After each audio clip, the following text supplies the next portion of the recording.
오늘도 우리 주 예수 그리스도 안에서 잘 될 수밖에 없는 여러분들에게 우리 하나님의 크신 은총과 축복이 함께 하시기를 주의 이름으로 축원합니다. 이 시간에는 하나님을 기쁘시게 하는 증거, 그런 제목으로 함께 은혜를 나누고자 합니다.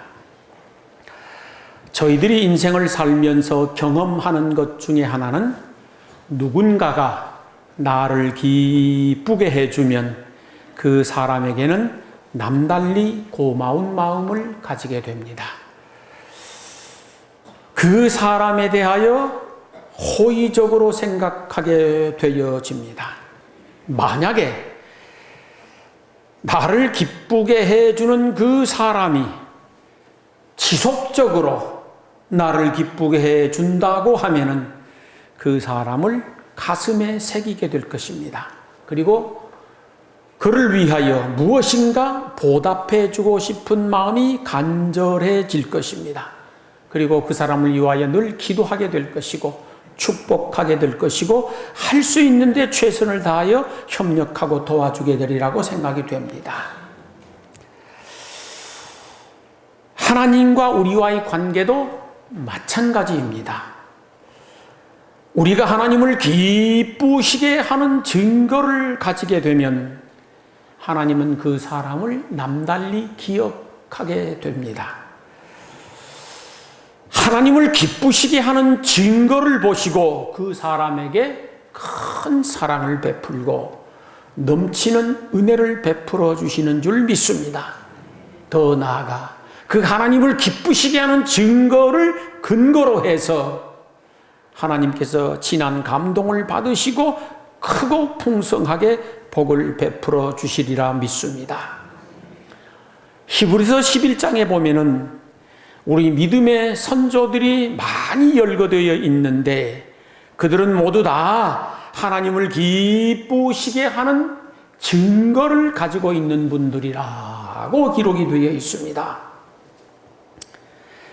그리고 그 하나님을 기쁘시게 하는 증거를 보신 하나님께서 그들에게 넘치는 사랑과 은혜를 베풀어 주었고 풍성한 복을 베풀어 주셨습니다. 아벨이라고 하는 사람이 있었습니다. 그 위에 형 가인을 두고 있었는데 아벨은 믿음으로 가인보다 더 나은 제사를 드림으로 하나님을 기쁘시게 하는 증거를 얻었다. 그렇게 되어 있습니다. 아벨은 형 가인보다 더 나은 제사, 하나님이 받으시기에 합당하고 하나님이 기쁨으로 받으실 수 있는 제사를 드렸다고 합니다. 그래서 하나님을 기쁘시게 했었고 그것이 증거가 된 것이었습니다. 구약시대에는 제사란 용어로 사용하지만 신약시대에는 예배란 용어로 사용을 하고 있습니다. 우리 성도들에게 있어서 하나님을 기쁘시게 하는 여러 가지 증거가 있겠지만 그 중에 첫 번째가 예배인 줄로 믿습니다. 신앙의 제1장 1절은 예배입니다. 예배를 빼고 다른 것을 논할 수가 없습니다. 예배는 신앙생활에 있어서 첫 계단이고 첫 단추가 되어집니다. 그래서 이 신앙생활에서 예배란 가장 기초가 되는 기본이 된다고 말씀드릴 수가 있겠습니다. 기본이 잘못되고 기초가 잘 닦아져 있지 않으면 그 다음은 다 잘못되는 것이 옳습니다. 사람이 어떤 일에 종사를 하든지 어떤 전공을 가지고 있든지 그 분야에 있어서 기본이 잘 되어 있고 기초가 잘 닦아져 있으면 그 사람은 별 문제가 없습니다. 기본이 잘 되어 있고 기초가 잘 되어 있는 사람은 그 나머지는 잘 되도록 되어 있기 때문입니다. 신앙생활도 마찬가지입니다. 신앙생활에 있어서 가장 중요한 것은 예배입니다. 예배가 첫 단추고 첫 계단이고 예배가 기초이고 예배가 기본인 줄로 믿습니다. 그러므로 성도들은 모름지기 이 예배를 드리는데 더 나은 예배, 곧 하나님께서 기쁨으로 받으실 수 있는 예배를 드려야 될 줄로 믿습니다. 그러면은 하나님께서 그 예배를 기쁨으로 받으시고 은혜를 베풀어 주시고 복을 베풀어 주시는 줄 믿습니다. 그러므로 우리 대면교회 모든 성도들이 하나님을 기쁘시게 하는 증거, 곧 더 나은 예배를 드림으로 말미암아 하나님의 큰 사랑을 받고 넘치는 은혜를 받고 큰 복을 받게 될 수 있기를 주의 이름으로 축원합니다. 에녹이라는 사람이 등장을 하는데, 이 에녹은 일평생 하나님과 동행한 사람이라고 기록되어 있습니다. 하나님과 동행하면서 그것이 하나님을 기쁘시게 하는 증거가 되어 큰 은혜를 입은 사람입니다. 에녹은 언제 어디서 무엇을 하든지 하나님과 동행했고 하나님과 함께 한 사람이었습니다. 그러니까 일평생 하나님과 생사고락을 같이 한 사람이라고 할 수가 있겠습니다. 좋을 때도 하나님과 함께 했습니다. 굳을 때도 하나님과 함께 했습니다. 무엇이 잘 될 때도 하나님과 늘 함께 했었고, 무슨 일이 잘 안 될 때도 하나님과 동행하며 하나님과 함께 한 사람이었습니다. 무슨 일을 하기 위하여 계획을 세울 때도 하나님과 함께, 일을 진행할 때도 하나님과 함께, 사람을 만날 때도 하나님과 함께, 어디로 가서 무엇을 하든지 하나님과 동행하며 하나님과 함께 한 사람이었습니다. 그래서 그것이 하나님을 기쁘시게 하는 증거가 되어서 하나님으로부터 큰 은혜와 복을 받게 된 사람인 줄로 믿습니다. 여러분들도 일평생 어디서 무엇을 하든지 하나님과 함께 할 수 있기를 소망합니다. 하나님과 동행하는 인생길이 될 수 있기를 소망합니다. 그리하여서 하나님의 사랑을 받고 은혜를 받고 풍성한 복을 받아서 행복한 미래를 열어가시기를 주의 이름으로 축원합니다. 노아라고 하는 분이 등장을 합니다. 노아는 하나님의 경고하심을 받고 방주를 지어 하나님을 기쁘시게 하는 증거를 얻었다, 그렇게 되어 있습니다. 노아 시대의 사람들이 어찌나 하나님의 말씀을 듣지 않는지 하나님이 견디실 수가 없습니다. 이게 말을 안 들어도 보통 안 들어야 되는데 너무 안 듣는 것입니다. 어떻게 하나님의 말씀을 역행하고 자행자제하고 불이불충하는지 그 허물과 죄가 차고 넘쳐서 관영했었다라고 성경에는 기록되어 있습니다. 곧 그들의 허물과 죄가 차고 넘쳐서 흘렀다라고 하는 말씀이 되어지겠습니다. 하나님이 더 이상 참으실 수가 없었고 가만 놔두고 보실 수가 없었습니다. 하나님의 인내의 한계가 왔습니다. 그래서 그 세상을 심판하시기로 작정하셨습니다. 그런데 그 당대 노아라고 하는 사람은 늘 의롭게 살았었고 하나님의 거룩한 말씀에 아멘하며 순종을 잘했었고 하나님 뜻을 따라 사는 일에 최선을 다했었습니다. 그래서 어느 날 하나님이 노아를 부릅니다. 노아야, 내가 세상을 심판하려고 한다. 내가 세상을 물로 심판을 해버리려고 하는데 너는 방주를 짓도록 해라고 말씀을 하십니다. 노아는 하나님께서 이 세상을 물로 심판해버리겠다라고 하는 경고하심을 듣고 그 경고를 믿었습니다. 그리고 하나님의 말씀 따라서 산에 올라가서 방주를 짓기 시작합니다. 날이면 날마다 방주 짓는 일에 온갖 열과 성의를 다 쏟았습니다. 그런데 비가 오지 않습니다. 1년이 돼도 비 올 기미는 안 보이고 2년이 돼도 비 올 기미는 안 보입니다. 그러다가 그나마 1년, 2년은 참는다고 하십시다. 10년이 지났는데도 불구하고 비 올 기미는 안 보입니다.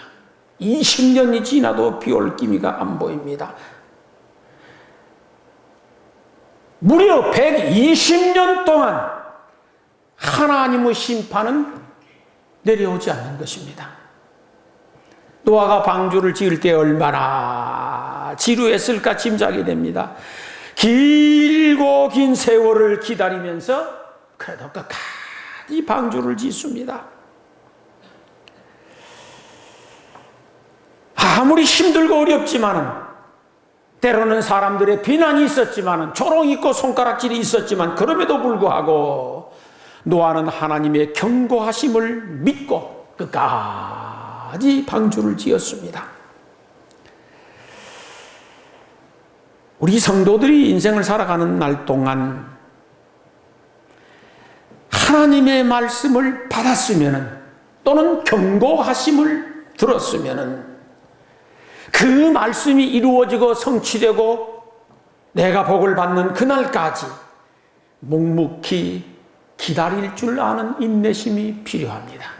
그래서 사랑은 오래 참고로부터 시작이 되어집니다. 사랑의 제1장 1절이 무엇인가? 오래 참고입니다. 우리 성도들은 오래 참고 기다릴 줄 아는 지구력이 있어야 됩니다. 아브라함은 도저히 기다릴 수 없는 그 상황이었었지만은 끝까지 기다려 백세의 아들을 얻고 소원을 이루었습니다. 요셉은 감옥 속에서 13년을 기다리다가 애굽의 총리로 부르심을 받습니다. 모세는 왕궁에서 40년, 광야에서 40년, 80년을 기다려 출애굽의 영웅이 되어집니다. 욥이란 분이나 다윗이란 분이나 다니엘, 이사야, 느헤미야, 하박국 선지자, 이사야 선지자, 에스겔 선지자, 세례 요한, 사도 바울 등등 말할 것 없이 수많은 믿음의 선진들이 기다릴 수 없는 중에도 기다려서 하나님의 복을 받아내고 쓰임을 받았다라는 사실입니다. 조급하면 놓칩니다.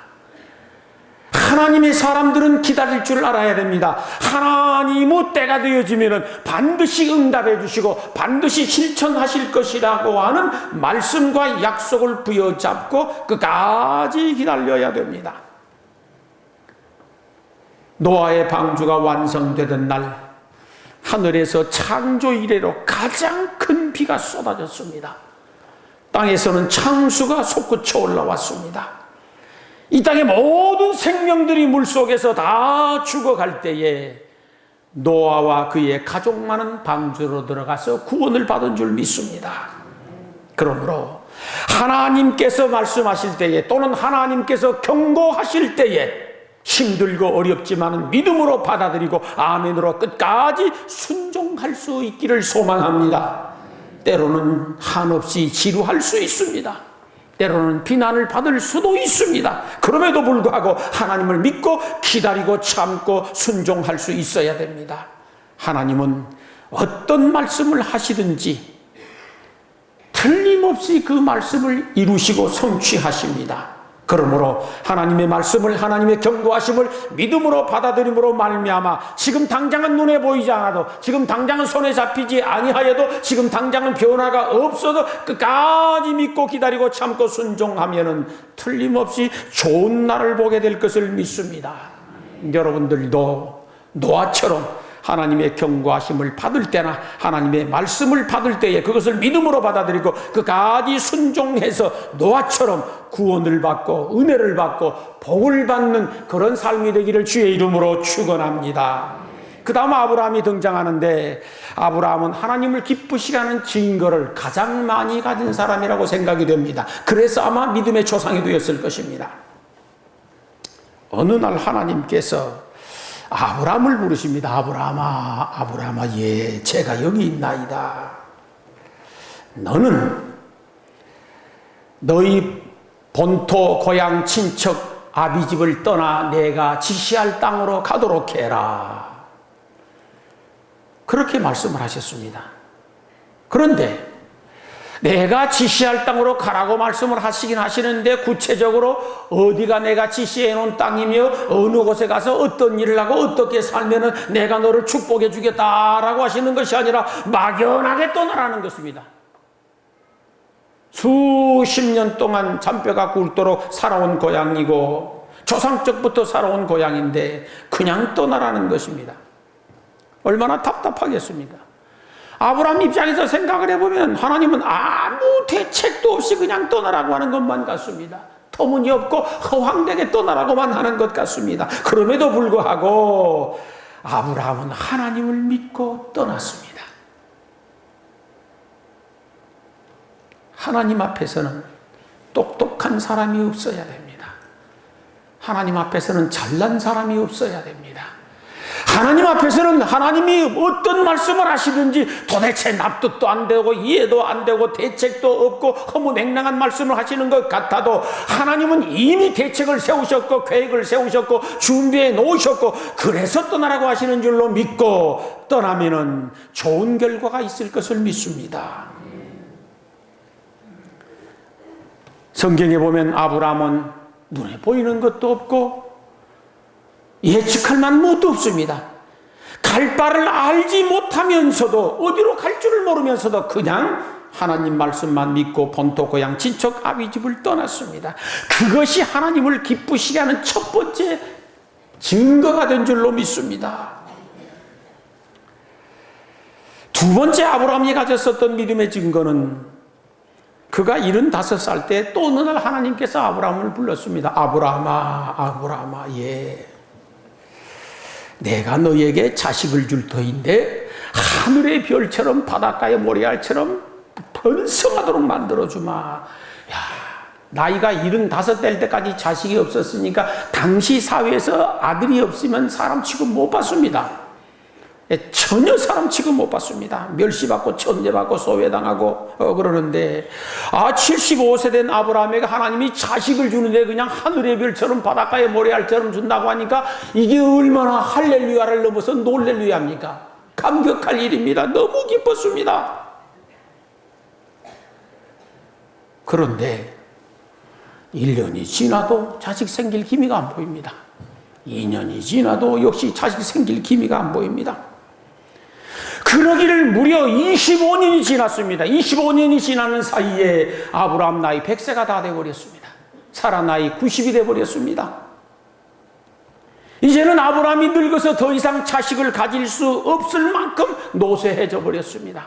사라도 나이가 많아서 생리적 생산 능력을 완전히 상실해 버렸습니다. 인간적인 경험으로 보면은 자식을 가질 수 있는 가능성 0%입니다. 절대 불가능합니다.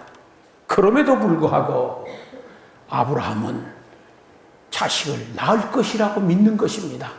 미치지 않고는 못 믿습니다. 이거 생각해 보십시오. 나이가 100세가 돼서 성경 말씀들이 로마서 4장에 구체적으로 기록이 되어 있습니다. 자기 몸에 죽은 것 같음을 그는 알고 있습니다. 자기는 부부관계 할 수 없다라는 것 알고 있습니다. 매일마다 수년 동안 그랬으니까요. 사라의 태가 이미 말라서 경도가 떨어지고 죽어버린 지가 오래됐습니다. 그것을 알고 있습니다. 그런데 성경에 기록되기를 그는 바랄 수 없는 중에 바라고 믿었다라고 돼요. 도저히 바라볼 수 없는 상황인데도 불구하고 하나님의 말씀을 믿고 바라보았습니다. 도저히 불가능한 상황인데도 불구하고 하나님은 죽은 자를 살리며 없는 것을 있는 것처럼 불러내실 것을 믿고 바라보았었다라고 기록되어 있습니다. 하나님은 그것을 하나님 기쁘시게 하는 증거로 보았습니다. 보통 우리들과 다른 것이 아브라함은 상황이 나빠지면 나빠질수록 처지가 나빠지면 나빠질수록 그의 믿음은 더욱더 굳세졌다라고 하는 사실입니다. 보편적으로는 그렇지 않습니다. 내가 생각하고 내가 판단했을 때에 상황이 점점 나빠집니다. 점점 나빠지면 믿음도 나빠집니다. 상황과 환경과 입장과 처지가 점점 안 좋아지면 믿음도 점점 안 좋아집니다. 그게 보편적입니다. 그런데 아브라함은 그러지 않았습니다. 상황은 점점 나빠지고 입장은 점점 더 나빠지고 다 점점 안 좋아집니다. 그런데 오직 그의 믿음만은 더욱더 좋아진 것입니다. 매일마다 자기 몸에 죽은 것 같음과 사라의 태에 죽은 것 같음을 알면서도 믿음이 약하여서 의심하지 아니하고 믿음에 견고하여졌었더니 하나님이 그것을 믿음의 증거로 보았습니다.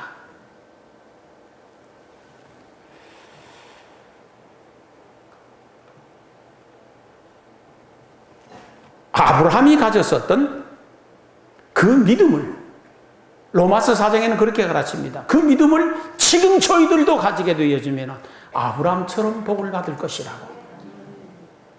그 믿음을 보신 하나님께서 아브라함 100세의 아들 이삭을 낳도록 축복해 주었습니다. 그 평생의 소원이 이루어졌는데 아브라함이 하나님을 기쁘시게 한 증거가 또 있습니다.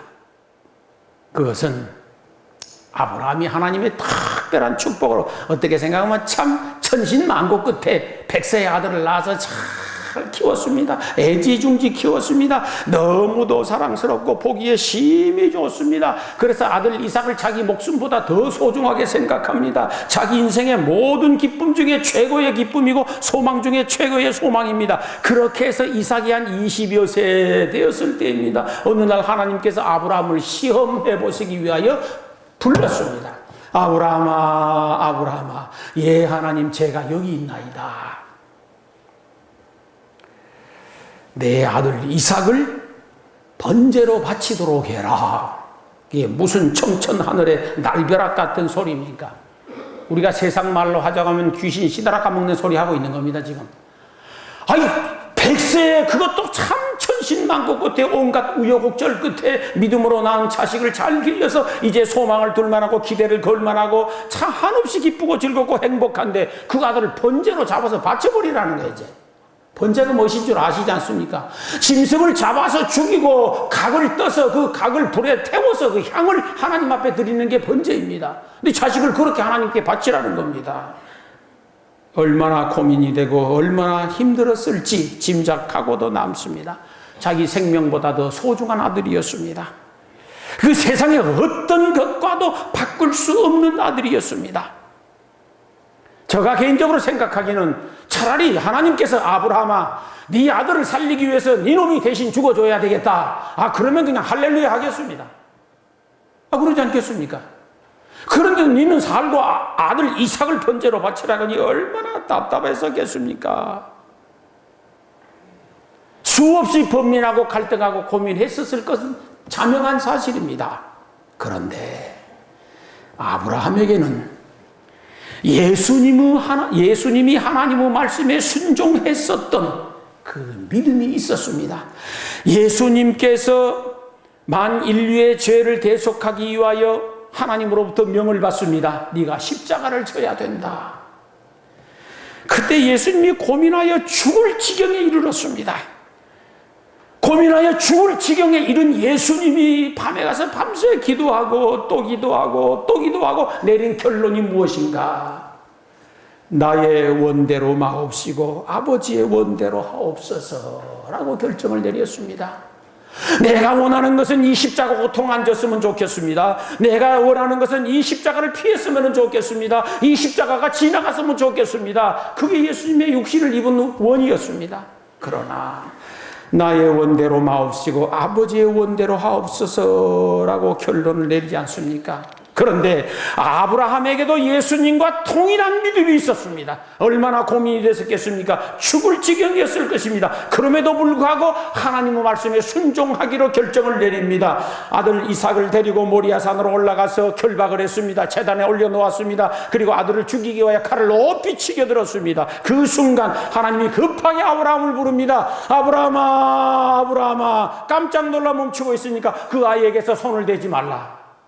네가 네 아들 독자라도 아끼지 아니하였은즉 이제야 네가 여호와 하나님 경외하는 줄을 내가 알았노라. 그날 이후부터 하나님은 아브라함에게 여호와 이레의 하나님이 되어주신 줄 믿습니다. 그의 인생에 어디서 무엇을 하든지 하나님은 예비해 두시고 준비해 주신 줄로 믿습니다. 그리고 아브라함에게 복을 주시어서 자손은 하늘의 별처럼 바닷가의 모래알처럼 번성하게 되었습니다. 천하 만민이 아브라함을 통하여 복을 받을 수 있도록 복의 근원이 되도록 축복해 주셨습니다. 지금도 마찬가지입니다. 여러분이 아브라함 같은 믿음의 증거를 가지고 있기만 하면은 아브라함이 받은 복을 얼마든지 받을 수 있을 것입니다. 아브라함의 믿음으로 여러분들도 아브라함이 받은 놀라운 은혜와 축복을 받게 되시기를 주의 이름으로 축원합니다. 히브리서 11장에 보면 수많은 믿음의 선진들이 나와서 하나님을 기쁘시게 하는 증거를 가지고 있다고 증언하고 있습니다. 이삭도 하나님을 기쁘시게 하는 증거를 가지고 100배의 수확을 올리고 거부가 되었다라는 내용도 있습니다. 야곱도 하나님을 기쁘시게 하는 증거를 가지고 거부가 되었고 금이 환영했었습니다. 모세도 하나님을 기쁘시게 하는 증거를 가지고 민족의 영웅이 되는 복을 받았습니다. 더 나아가 기생 라합도 하나님을 기쁘시게 하는 증거를 가지고 자신과 가족이 구원을 받습니다. 엘리야 선지자도 하나님을 기쁘시게 하는 증거를 가지고 하늘의 문을 여는 복을 받았습니다. 기드온도 하나님을 기쁘시게 하는 증거를 가지고 400대 1의 전쟁에서 단숨에 승리를 거두게 되어지는 것을 성경에서 볼 수 있습니다. 다윗은 사망의 음침한 골짜기 같은 인생, 파란만장한 인생이었었지만 하나님을 기쁘시게 하는 증거를 가지고 있었습니다. 그래서 이스라엘 최고의 성군이 되는 복을 받은 줄로 믿습니다. 바울과 실라가 하나님을 기쁘시게 하는 증거를 가지고 있었기 까닭에 닫힌 문은 열리고 메인 사슬은 풀어진 줄로 믿습니다. 그 외에도 수많은 믿음의 선진들이 하나님을 기쁘시게 하는 증거를 가지고 복을 받았습니다. 그런데 이 11장에서 강조하고 있는 것, 모든 믿음의 사람들이 하나님을 기쁘시게 했었던 증거의 핵심이 무엇이냐? 그 핵심은 곧 믿음이었습니다. 아벨이 믿음으로, 에녹이 믿음으로, 노아가 믿음으로, 아브라함이 믿음으로, 사라도 믿음으로, 이삭도 믿음으로, 야곱도 믿음으로, 모세도 믿음으로, 여호수아도 믿음으로, 라합도 믿음으로, 기드온도 믿음으로, 수많은 선지자들도 믿음으로, 수많은 사도들도 믿음으로, 수많은 초대교회 성도들도 믿음으로라고 성경은 기록하고 있습니다. 오늘 본문에 보면은 믿음이 없이는 하나님을 기쁘시게 못한다라고 기록되어 있습니다. 믿음만이 하나님을 기쁘시게 하는 증거가 됩니다. 예나 오늘이나 마찬가지인 것은 하나님을 하나님으로 믿을 때에 비로소 신령과 진정의 예배를 드릴 수가 있습니다. 복 주시는 하나님을 믿을 때에 말씀에 순종할 수 있고, 응답하시는 하나님을 믿을 때에 끝까지 기도할 수 있고, 약속을 지키는 하나님을 믿을 때에 오래 참고 기다릴 수 있습니다. 갚아주시고 상 주시는 하나님을 믿을 때에 충성하고 헌신하고 봉사할 수 있고, 내 인생을 책임져 줄 하나님을 믿을 때에 내 인생을 맡기고 의지할 수 있는 줄 믿습니다. 사랑하는 성도 여러분, 여러분에게도 하나님을 기쁘시게 하는 믿음의 증거를 가지고 살아갈 수 있게 되기를 소망합니다. 그래야 그 증거가 여러분의 미래의 상이 되고 은혜가 되고 복이 되고 영광이 될 수 있기를 소망합니다. 하나님을 기쁘시게 하는 증거를 가짐으로 말미암아 하나님의 축복을 받아서 여러분의 미래가 잘 될 수 있기를 주의 이름으로 축원합니다. 기도하시겠습니다.